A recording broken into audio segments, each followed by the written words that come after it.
On va sur Rungis au moins entre 2 et 3 fois par semaine. Donc c'est vrai que ça fait à peu près 5 heures jusqu'à la fermeture, qui pour nous est de 10 heures le soir.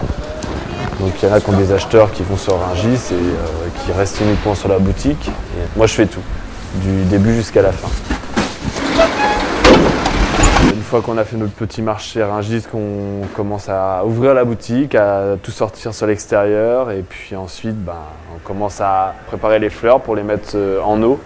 C'est-à-dire les recomposer les bouquets si ce n'est pas composé. Et puis couper les tiges pour les remettre en eau. C'est un métier qui est très bien parce qu'il y a plein de saisons et les saisons ne se ressemblent pas.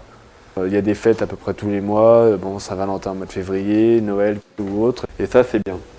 On est tous artisans l'âme, je pense, parce qu'on crée des bouquets différents régulièrement. On n'a pas un bouquet type comme certaines boutiques qui font toujours le même bouquet et le bouquet c'est toujours le même sur l'étalage, quoi.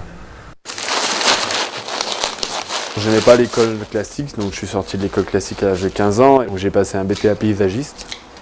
Ce qui m'a permis d'apprendre tout ce qui était végétaux extérieurs. Et les fleurs sont venues bien après, quand j'ai voulu commencer à être responsable dans une grande surface. Il fallait que je me mette obligatoirement aux fleurs pour pouvoir faire les bouquets, donc j'ai appris sur le tas. Mais sinon, normalement, la façon d'y arriver, c'est passer son CAP fleuriste. Et après le parcours que j'ai eu, je pense que j'ai assez appris pour pouvoir gérer les soucis de la vie quotidienne dans une entreprise. Donc je me suis associé avec un copain et on a lancé la boutique tous les deux. 2-3 cm d'eau dans le pot, pas plus, et changer tous les 2 jours. D'accord.